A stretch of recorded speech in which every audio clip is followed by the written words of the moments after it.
Welcome to the channel. Now this video is a tool review. I've been working very closely with Hilti for the last year or so, and I've been using their new Neuron system. This is their new Neuron system, and they're really getting into heavy duty carpentry tools in a big way. Now these I've been cutting roofs with for about the last year, and they're small, they're compact, but they're so powerful, and the blades are absolutely amazing. Thin kerf, made in Japan, and they are so sharp. This is the saw. So it is a 300mm double bevel Mitre saw, and it's particularly robust and well built. It's certainly suited for site work, okay, of all descriptions. It comes with a stand which I'm going to set up now. The stand is super heavy, okay, so I've put a little high level frame in the van. These just slot out if I want to take them out, but I can start storing stuff above to get bits and pieces from inside the van. And if you're wondering why I don't have a racked van, but in the last few years I built my house, I've moved house a few times into different places, and I just always needed an empty van, so that's partly why I've kept it without racks. Anyway, I'm gonna get the stand down. It kind of locks across these two pieces here. It has got this handle on the underside, so to carry it, it's really well weighted. Look at that. It helps me anyway. So it's a simple job. Obviously the legs come out.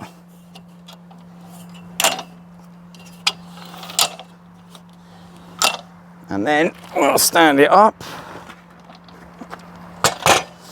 It's got a couple of trays either end. We call them pencil trays.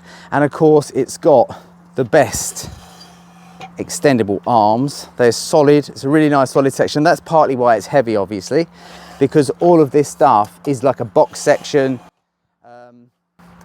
which is good. I will get the saw and lift that onto here too. When I carry a double bevel Mitre saw, you can sort of see, you get a hand hold in here, same on the other side, but I have it over, I have the blade over at 45 degrees. Then it sits into your body really nicely. And then it's just a matter of coming round, putting it onto the rails, hook the back down, and then there's a couple of releases here. Release these, and then it clips on, lock it off, and that's done. So that's the basis of putting the saw on. Again, really straightforward. Battery's out at the moment. Never put the battery in until you've finished setting up. So we'll do a quick walk round of the saw just to get you familiarised with it.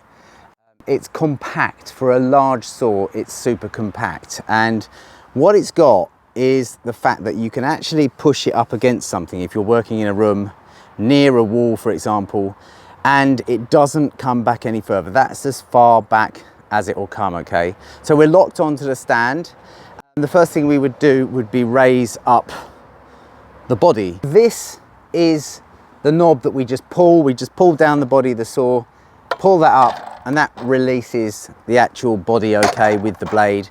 And then what we've got after that, of course, is this thumb turn here, which enables the saw to actually pull all the way over. But everything's so nicely engineered. Now, partly the reason why this saw is so accurate is because this cast body here and these arms are very well engineered. It adds weight to the machine, so it is heavy, but at the end of the day, you just have to sacrifice weight for accuracy as well. Because one of the most important things about a chop saw is when you're in this position, the leverage can sometimes make the blade wobble. Let's take a look at some of the other features, okay? So we've got these fences which are adjustable and slide. The reason they slide is that you can get them right out of the way when you're pulling the saw over on a bevel, of course, so they just slide out and lock back. Again, very positive, and they really are nice and solid, okay? So it gives you all of the clearance that you need.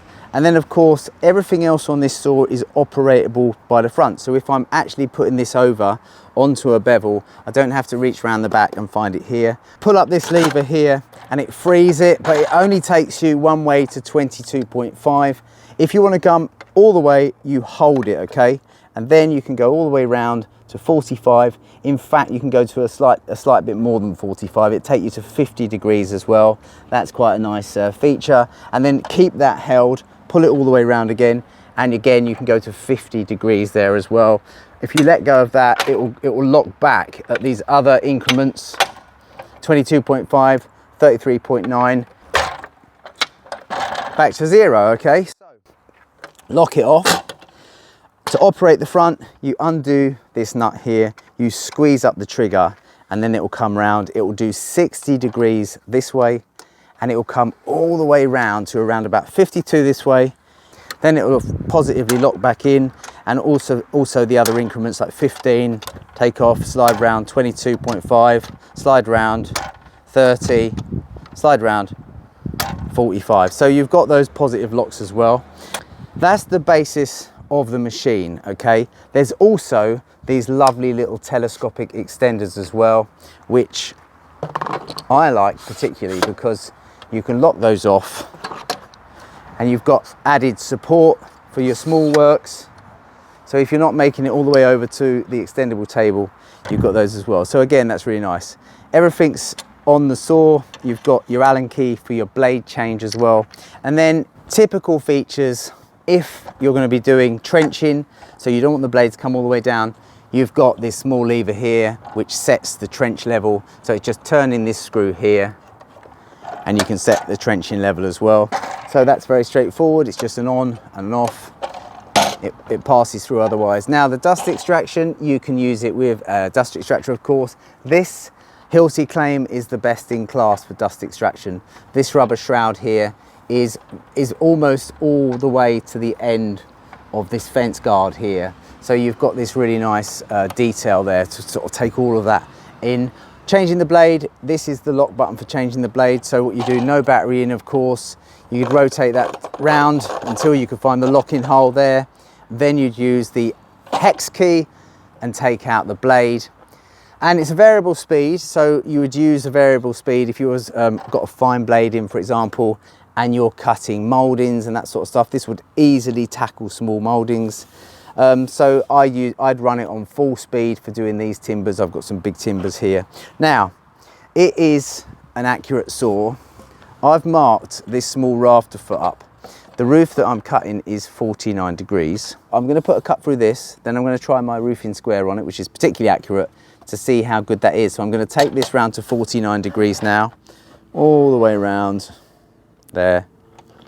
I'm going to lock that off. Now you lock it off when you're on a fraction of a degree by just screwing in the front. Now we're locked off. So what I'm going to do now is pop a battery in it. This is a fully charged 5 amp hour battery, and it slots into this port here, and that's it. And now the saw's ready to go. So I mean, it's key that you're flat against the fence at the back, obviously, and you want to try and make sure your hands are well out of the way of the blade at all times. Obviously, that's just basic safety. Let's give that a cut.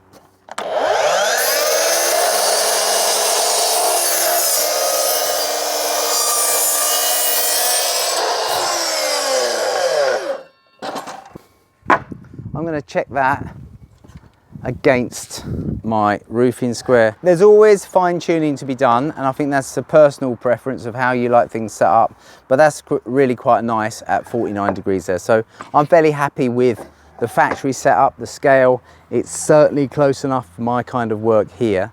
So I've got to do 16 of these, which I'm just going to cut these blanks off. So the first thing I'll do is just pull the ends in and start breaking out some timbers here. These are just offcuts I'm choosing to use.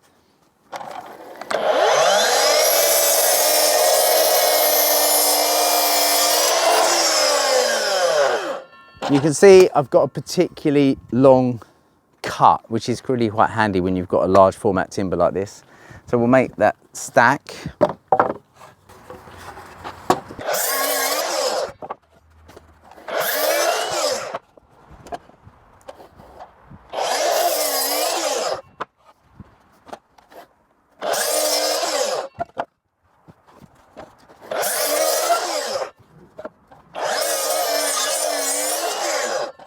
So once I've got a really good top cut on there, then I will add my bird's mouths, and I'll mark the whole thing by flushing up the top cut that I've just made off the template here, because it's the largest cut. I wanted that one done first, and then I'll mark around everything, cut that one on the saw, cut those with the circular saw, and it's done. I always keep a blower handy for blowing everything off.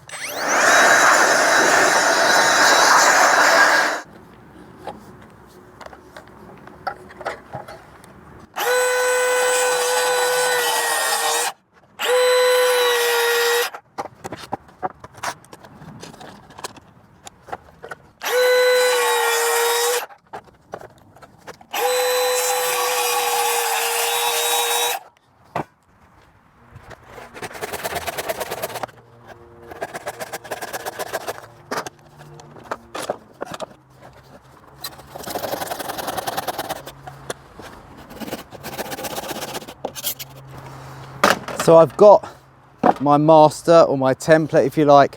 That's the small rafter. It sits over a wall plate there, and it sits over a wall plate there. Now I'm going to simply mark all of the others up from this. So I've got my good cut. I put my tops together here, right here. Let me just show you there. Keep them flush. Keep the top plumb cut flush. Pencil it all in. So that's the process, okay? That's the cut I put on the saw. This one's with the circular saw. And I'd repeat that process 16 times. So I'm explaining it, so it's taking a bit longer, but I'm gonna get through, mark them all up, and get them all cut.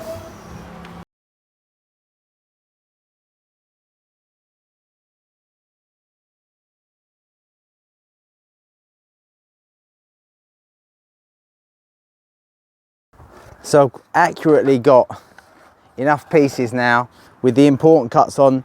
So it's a simple job. I'll cut all the birds' mouths out now, stack them to one side. So I've cut 16 pieces there. It's for 4 parts of the roof I'm building underneath the dormers. They're only very small rafters, but equally as important as everything else. And if you think about it, that could be any length rafter. It just looks a lot more impressive when it's 6 meters long instead of 600 millimeters long. So there you go. So yeah, it's an important part of the job, but this means that I've got the very accurate rafters to actually sort of get in at the right plane and sit in the plate. So now I will use a bit of board underneath as a sacrificial board, and I'll just cut straight through and get these out of the way, finish them off, stack them to one side. Then we'll take a look at the chop saw and we'll put some big stuff through it and see how it copes with it. Look at the depth of cut and how far it cuts as well, because I think that's interesting. We'll stick it over and do a compound cut as well. So I've cut all those little rafters. A couple more features of the saw. As with all of Hilti's saws, if you just gently press the trigger, the battery will light up and indicate what we've got left. So this is only a small battery, 5 amp hour. I've still got half the power left, which I'd expect. You can put a much bigger battery in. The good thing about Neuron is all their batteries will work across the tools. Obviously, sometimes the bigger the tool, the bigger the battery. It's always a good rule there. So let's see what the maximum depth of cut is. Let's also see what the maximum widths of cut are. So pull it round to 90 degrees first. Just undo the locking nut, bring it round, give it a quick dust off.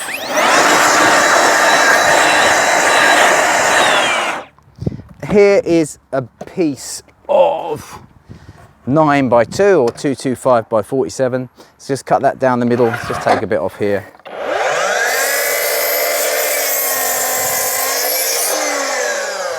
And it absolutely smashed it, okay? It was really, really quite good. Let's add a piece of this in front of it so we can actually measure the full depth of cut. Let's go like this now.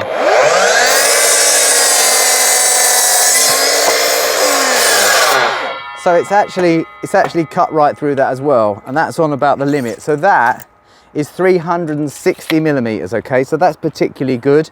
Let's now put that piece back on top. Let's move in our fences a little bit. There we go, move that one in a tiny bit as well. So now we've got double the thickness.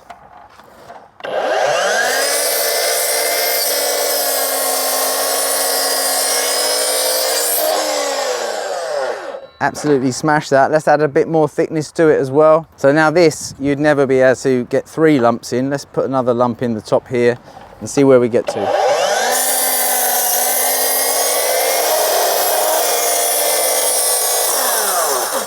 So I'll just measure that, I'll pull that out to the front here, and we're looking at roughly 115, 120, which is pretty good if you ask me.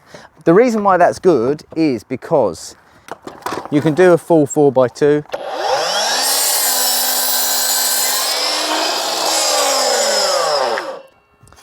Let's give it a little bit of compound now.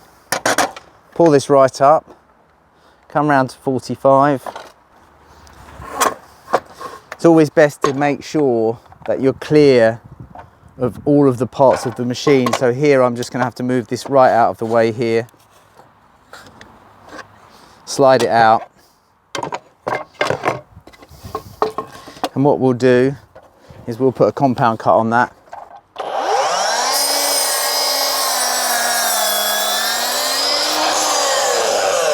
I mean, that's a particularly nice cut there. I mean, look at that, it's like joinery, that. Absolutely beautiful, isn't it? So yeah, it's such a versatile, big saw. Let's see roughly what it will get in terms of width of cut for that as well.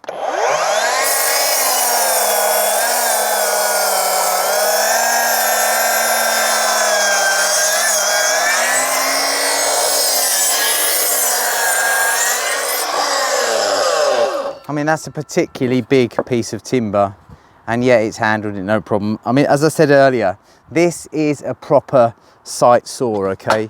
Gives an amazing cut. This material is dry, it's very good. I mean, look at the quality of that material, and it's handling it no problem at all. So my verdict of this saw is that I'd be super happy to work with this on site all the time. It is definitely super strong, robust, easy to use. It's got lovely features like all of these lovely lock-in fences. Yeah, I particularly like this saw, and if you're a Hilti lover, as of this video, okay, they're now available, so you can get an order in. This was filmed beginning of August 2024, and yeah, if you get one, let me know how you get on with it. And again, on fleet, so if a lot of Hilti's customers actually lease their machines, they get a really good service as well. Anything ever needed doing to it, they'll come out and get the saw and deal with it for you. So I think it's a really good way of looking at power tools in the future. So I hope you like that little quick look at this new saw. I'm going to be using it now for a few months, putting it through its paces out on site. I'll be doing some second fix with it as well. Thanks for joining me at the channel. And if you like tool reviews, you want to see more tool reviews, I'm happy to do them. Just let me know if there's anything in particular that you want us to sort of take a look at. See you soon.